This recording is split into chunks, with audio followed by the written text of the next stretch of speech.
கர்த்தருடைய பரிசுத்தமுள்ள நாமத்திற்கு ஸ்தோத்திரம். இன்றைய நாளின் கர்த்தருடைய வார்த்தையாக 2 நாளாகமும் 20வது அதிகாரம் 17வது வசனம்.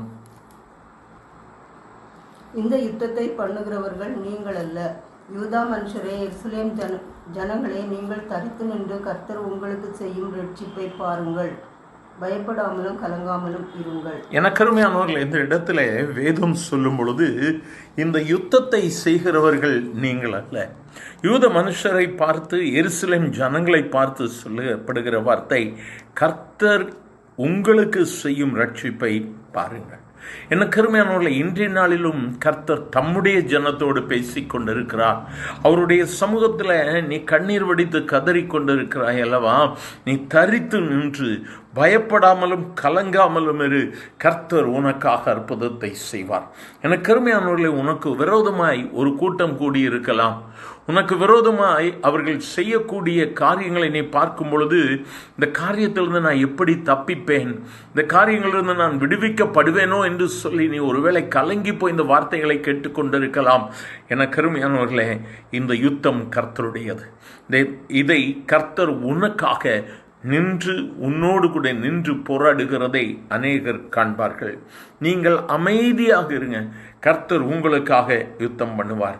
நீங்கள் பயப்படாமலும் கலங்காமலும் இருங்கள். கர்த்தர் தேவ பிள்ளையை நம்மோடு கூட இருக்கிறார்.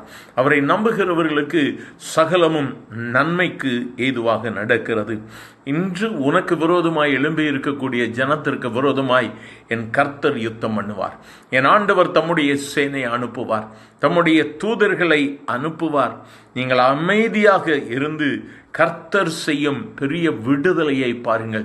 நீங்கள் செய்ய வேண்டியதெல்லாம் கர்த்தராகிய ஆண்டவராகிய இயேசுவுக்கு நன்றி செலுத்த ஆரம்பிங்க. ஆண்டவரே, நான் உமக்கு உண்மையாக இருப்பேன்.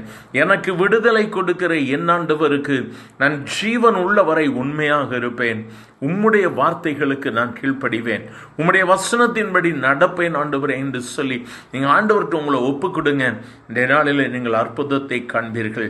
உங்களுக்கு விரோதமாய் கூட்டங்கள் வரலாம், உங்களுக்கு விரோதமாய் திட்டங்களை தீட்டிக் கொண்டு இருக்கலாம், உங்களுக்கு விரோதமாய் பலவான்கள் கூடிக்கொண்டிருக்கலாம். ஆனால் தேவ பிள்ளையே, இந்த உலகத்தில் இருப்பவனை காட்டிலும் நமக்குள் இருக்கிறவர் பெரியவர். இன்று அவர் உனக்காக வழக்காட போகிறார். இன்று உன்னுடைய வழக்கை அவர் வழக்காடுவார். இன்று அவர் உனக்காக பேசுவார். உன்னுடைய காரியங்கள் ஜெயமாக மாறும். ஆண்டவருக்கு பொருத்தனை எடுத்து ஆண்டவரை நோக்கி பார்ப்பாயா? எங்கள் அன்பின் ஆண்டவரை, ஆசீர்வதிக்கப்பட்ட இந்த நல்ல காலை வேளைக்காக நன்றியப்பா. உம்முடைய சமூகத்தில் தம்முடைய பிள்ளைகள் தங்களை ஒப்பு கொடுத்து, ஆண்டவரே உமக்காக நாங்கள் நிற்போம் ஆண்டவரே என்று சொல்லி வாக்கு கொடுக்கிறார்கள்.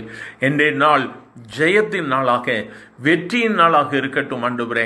உம்முடைய பிள்ளைகளுக்காக நீர் வழக்காடும் ஆண்டவரே. மனிதன் அல்ல, மனிதனுடைய நாவில் உம்முடைய வார்த்தைகளை வையும். இன்று உம்முடைய பிள்ளைகளுக்கு வெற்றியின் நாளாய், ஜெயத்தின் நாளாய் இருக்க போகிற தேவர்க்காய் ஸ்தோத்திரம். கிருபையினாலும் மூடி மறைத்துக் கொள்ளும்.